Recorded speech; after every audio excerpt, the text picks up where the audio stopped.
Welcome back to my channel Sudha vlogs Kannada. ಎಲ್ಲರೂ ಹೇಗಿದ್ದೀರಾ? ಎಲ್ಲರೂ ಚೆನ್ನಾಗಿದ್ದೀರಾ ಅಂತ ಅನ್ಕೋತಾ ಇದ್ದೀನಿ. ಸೊ ಇದು ಬಂದು ಥರ್ಸ್ಡೇ ಮಧ್ಯಾಹ್ನ ವೆಡ್ನೆಸ್ಡೇ ಮಧ್ಯಾಹ್ನ ವ್ಲಾಗು. ಸೊ ನಾನೇನು ಮಾಡ್ತಿದ್ದೀನಿ ಅಂದರೆ ಬೆಡ್ಶೀಟ್ಸು ಹಾಗೆ ಸ್ಕ್ರೀನ್ಸ್ ಎಲ್ಲ ಫುಲ್ ಮೆಸ್ಸಿ ಆಗಿತ್ತು. ಸೊ ಅದಕ್ಕೋಸ್ಕರನೇ ಕಬೋರ್ಡ್ ಕ್ಲೀನ್ ಮಾಡೋಣ ಅಂತ ಹೇಳಿಬಿಟ್ಟು ಬೆಡ್ಶೀಟ್ಸು ಸ್ಕ್ರೀನ್ಸ್ ಎಲ್ಲ ಫುಲ್ ಮಡಿಸ್ಬಿಟ್ಟು ಕ್ಲೀನಾಗಿ ಜೋಡಿಸ್ತಾ ಇದ್ದೀನಿ. ನೀವು ನೋಡ್ತಾ ಇರ್ಬೋದು. ಸೆಂಟ್ರಲ್ಲಿ ನನ್ನ ಮಗ ಕೂಡ ತೀಟೆ ಮಾಡ್ತಾಯಿದ್ದೆ, ಏನು ಮಾಡೋಕ್ಕಾಗಲ್ಲ ಮಕ್ಕಳಿರೋ ಮನೆಯಲ್ಲಿ.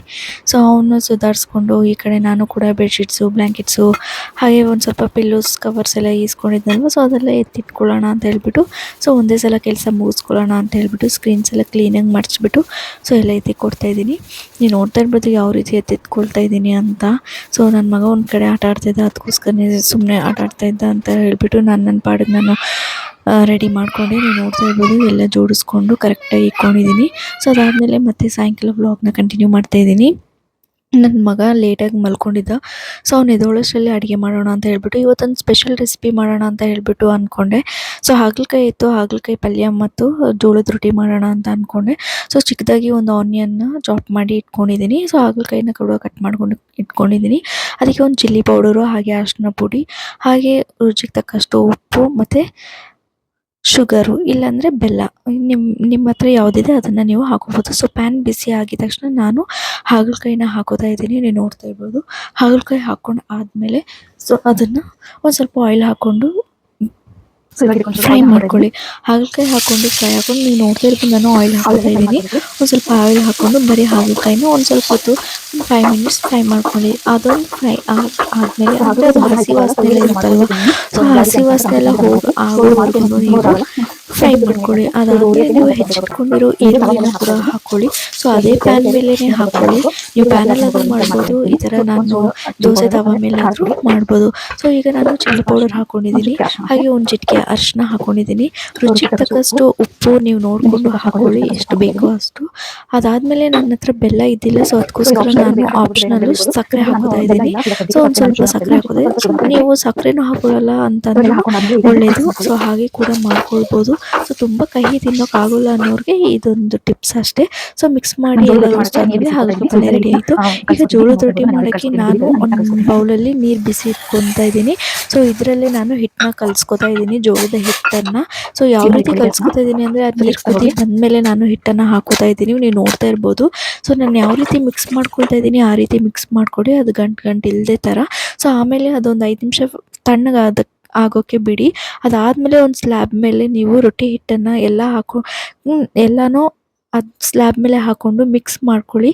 ಒಂದು ಸ್ವಲ್ಪ ಕೈಗೆ ಕೋಲ್ಡ್ ನೀರು ಅಥವಾ ಒಣ ಹಿಟ್ಟನ್ನು ಹಾಕ್ಕೊಂಡು ಮಿಕ್ಸ್ ಮಾಡ್ಕೊಳ್ಳಿ. ನಾನು ಯಾವ ರೀತಿ ಮಿಕ್ಸ್ ಮಾಡ್ಕೊತಾ ಇದ್ದೀನಲ್ವ, ಸೊ ಆ ರೀತಿ ನೀವು ಮಿಕ್ಸ್ ಮಾಡ್ಕೊಳ್ಳಿ. ಆ ರೀತಿ ಮಿಕ್ಸ್ ಮಾಡ್ಕೊಂಡು ಆದಮೇಲೆ ನೀವೇನು ಮಾಡ್ತೀರಾ ಅಂತಂದರೆ ಒಂದೊಂದಾಗಿ ಒಂದು ರೌಂಡ್ ತೊಗೊಳ್ಳಿ. ಒಂದು ಸ್ವಲ್ಪ ಹಿಟ್ಟನ್ನು ತೊಗೊಳ್ಳಿ. ಅದು ಹಿಟ್ಟನ್ನು ತೊಗೊಂಡ್ಬಿಟ್ಟು ಅದರ ಕೆಳಗಡೆ ಮೇಲೆ ಒಣ ಹಿಟ್ಟು ನಾನು ಯಾವ ರೀತಿ ತಟ್ತಾ ಇದ್ದೀನೋ ಸೊ ಆ ರೀತಿ ನೀವು ಕೂಡ ತಟ್ಟಿ. ಸೊ ಬಿಸಿನೀರಲ್ಲಿ ಕಲಿಸ್ಕೊಂಡಿದ್ದಕ್ಕೆ ಅದು ಚಪಾತಿ ಹಿಟ್ಟಿನ ಥರ ಆಗುತ್ತೆ. ಸೊ ನೀವು ಚಪಾತಿ ಹಿಟ್ಟು ಥರ ಲಟ್ಟಿಸ್ಕೊಳ್ಳಬೋದು. ಸೊ ಈ ಥರ ತಟ್ಟಲೂಬೋದು.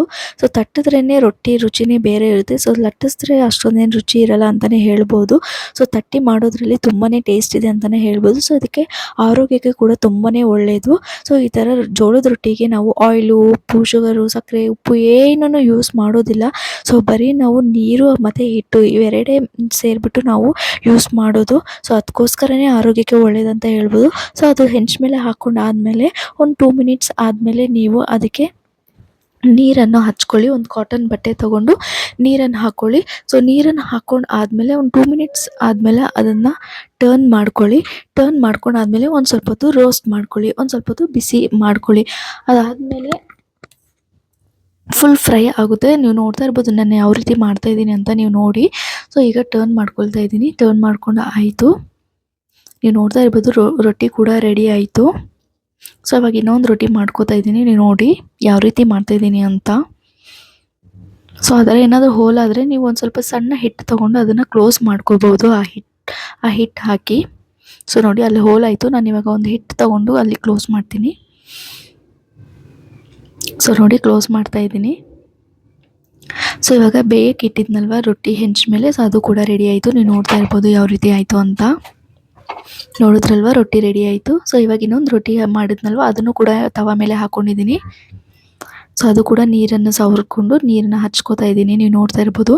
ಸೊ ಅದಾದಮೇಲೆ ಅದು ಕೂಡ ಟರ್ನ್ ಮಾಡ್ಕೋತೀನಿ. ಒಂದು 2 ಮಿನಿಟ್ಸ್ ಆದಮೇಲೆ ನೀರು ಹಾಕ್ಕೊಂಡು 10 ಮಿನಿಟ್ಸ್ ಬಿಡಬೇಡಿ. 2 ಮಿನಿಟ್ಸ್ ಆಗಿದ ತಕ್ಷಣ ಅದನ್ನು ತಿರುಗಿಸ್ಕೊಳ್ಳಿ. ಆಮೇಲೆ ರೊಟ್ಟಿ ರೆಡಿ ಆಯಿತು ನೋಡಿ. ಇದಾಗಿತ್ತು ರೊಟ್ಟಿ ರೆಸಿಪಿ ಹಾಗೂ ಹಾಗಲಕಾಯಿ ರೆಸಿಪಿ ಅಂತಲೇ ಹೇಳ್ಬೋದು. ಸೊ ನೀವು ನೋಡಿದ್ರಲ್ವ ಯಾವ ರೀತಿ ಮಾಡಿದೆ ಅಂತ ಹೇಳ್ಬಿಟ್ಟು. So thank you friends. ಇಷ್ಟೊತ್ತು ಏನೇನು ಅಡುಗೆ ಮಾಡಿದೆ ಅಂತ ಹಾಗಲಕಾಯಿ ಪಲ್ಯ, ರೊಟ್ಟಿ, ರಸಮ್, ರೈಸು ಮಾಡಬೇಕು ಆಮೇಲೆ ಮಾಡ್ತೀನಿ. ಸೊ ಇವಾಗ ನನ್ನ ಮಗನಿಗೆ ಫ್ರೆಂಚ್ ಫ್ರೈಸ್ ಮಾಡಿಕೊಡ್ಬೇಕಂತೆ. ಸೊ ಅದಕ್ಕೋಸ್ಕರ ಡಿಮಾರ್ಟಿಗೆ ಹೋಗ್ಬಿಟ್ಟು ಫ್ರೆಂಚ್ ಫ್ರೈಸ್ನ ತಂದಿದ್ವಿ. ಸೊ ಇದು ಕೂಡ ತಂದಿದ್ವಿ. ಸೊ ಈಗ ತಾನೇ ಓಪನ್ ಮಾಡಿದ್ದೀನಿ, ಕಟ್ ಮಾಡಿದ್ದೀನಿ. ಸೊ ಈ ಫ್ರೆಂಚ್ ಫ್ರೈಸ್ನ ಪೆರಿ ಪೆರಿ ಕ್ರಂಚಿ ಫ್ರೆಂಚ್ ಫ್ರೈಸ್ನ ನನ್ನ ಮಗನಿಗೆ ಮಾಡಿಕೊಡ್ತಾ ಇದ್ದೀನಿ. ಸೊ ನೋಡ್ತಾ ಇರ್ಬೋದು ಆಯಿಲ್ ಕೂಡ ಬಿಸಿ ಮಾಡೋಕ್ಕೆ ಇಟ್ಟಿದ್ದೀನಿ. ಸೊ ಇವಾಗ ಫ್ರೆಂಚ್ ಫ್ರೈಸ್ನ ಮಾಡ್ತಾ ಇದ್ದೀನಿ, ಬನ್ನಿ ಮಾಡೋಣ. ಸೊ ಆಯಿಲ್ ಬಿಸಿ ಆದಮೇಲೆ ಇದನ್ನು ಹಾಕೋಣ. ಸೊ ಬನ್ನಿ ಫ್ರೆಂಡ್ಸ್ ಹಾಕೋಣ ಫ್ರೆಂಚ್ ಫ್ರೈಸ್.